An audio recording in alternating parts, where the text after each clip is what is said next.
ప్రస్తుతం మనతో పాటు ఆదిలాబాద్ ఎమ్మెల్యే పాయల్ శంకర్ గారు ఉన్నారు.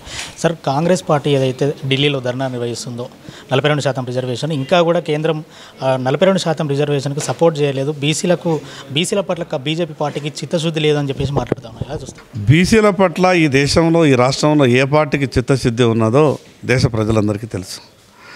భారతీయ జనతా పార్టీకి బీసీల పట్ల చిత్తశుద్ధి ఉంది కాబట్టి ప్రజాస్వామ్య దేశాలలో, ప్రపంచంలో అతిపెద్ద ప్రజాస్వామ్య దేశమైనటువంటి భారతదేశానికి మూడవసారి దేశ ప్రధానమంత్రిగా బీసీని చేసిన ఘనత భారతీయ జనతా పార్టీ.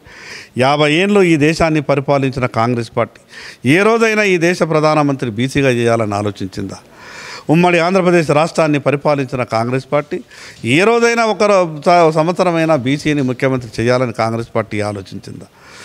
బీసీలపై భారతీయ జనతా పార్టీకి ఉన్నటువంటి నిబద్ధత గురించి మిగతా కాంగ్రెస్, టీఆర్ఎస్ ఈ రెండు రాజకీయ పార్టీలు నుంచి మేము పాఠాలు నేర్చుకునేటటువంటి అవసరం లేదు. ఈరోజు దేశ క్యాబినెట్లో 27 మంది బీసీలు ఉన్నారు.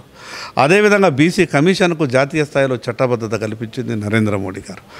ఈరోజు 20 రాష్ట్రాలలో భారతీయ జనతా పార్టీ, అదేవిధంగా భారతీయ జనతా పార్టీ మిత్రపక్షాలు కలిపి 20 రాష్ట్రాలలో అధికారంలో ఉంటే దాంట్లో 10 రాష్ట్రాలలో ఈరోజు బీసీలు, మైనార్టీలు దాంట్లో ముఖ్యమంత్రులుగా ఉన్నారు.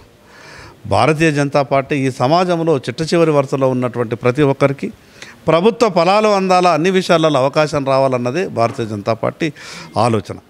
మేము చెప్పినాం, ముస్లింలు లేనటువంటి రిజర్వేషన్ 42% బీసీలకు రావాలి. ఆ విషయం మీద కాంగ్రెస్ పార్టీ స్పష్టత ఇవ్వమని చెప్పినాం. ఈ విషయాన్ని శాసనసభలో అడిగినాం, లిఖితపూర్వకంగా ఇచ్చినాం. అనేక సందర్భాల్లో కాంగ్రెస్ పార్టీని అడుగుతున్నాం, కానీ కాంగ్రెస్ పార్టీ ఇప్పటివరకు సమాధానం రాలేదు. నిజంగా ఈరోజు ఢిల్లీలో చేస్తున్నటువంటి ధర్నా ముస్లింలకు 10% కట్టబెట్టాలన్నటువంటి ఒక ఆలోచనతో ముందుకు పోతున్నట్టు కనిపిస్తోంది. బండి సంజయ్ బీసీ అని చెప్పుకుంటాము. మన 42% వీళ్ళు బీసీలో, ఆయన కేంద్ర మంత్రి హోదాలో ఉన్నాడు, ఆయన ప్రధానమంత్రి హోదాలో ఉన్నాడు. వీరు బీసీ వ్యక్తులుగా ఉన్నప్పుడు మరి బీసీల మీద ఎందుకు మాట్లాడతలేదు? 3 నెలలు గడుస్తున్నా కూడా అని చెప్పేసి అడుగుతా ఉన్నాం. మేము అడుగుతున్నాం కదా, ప్రభుత్వం ఎందుకు చెప్పదు ఇప్పటివరకు సమాధానం? ముస్లింలు లేనటువంటి 42% మేము అమలు చేస్తామని చెప్పాలి కదా ప్రభుత్వం, ఎందుకు చెప్తలేదు? ఏ పదమైతే రాజ్యాంగ వ్యతిరేకమో, ఏ విషయాన్నైతే రాజ్యాంగం ఒప్పుకోదో, మతపరమైనటువంటి రిజర్వేషన్లని రాజ్యాంగం ఒప్పుకోదు, సుప్రీంకోర్టు జడ్జిమెంట్లు ఉన్నాయి, అనేకమైనటువంటి సందర్భాల్లో హైకోర్టు కామెంట్స్ ఉన్నాయి. ఈ విషయాల మీద ఇప్పుడు కాంగ్రెస్ పార్టీ మాట్లాడది. ఈ సమాజంలో సగభాగం ఉన్నటువంటి బీసీలకు వచ్చేటువంటి అవకాశాలని మిగతా వాళ్ళకు దోచిపెడతామనంటే అది ఏ రకంగా సాధ్యమవుతుంది?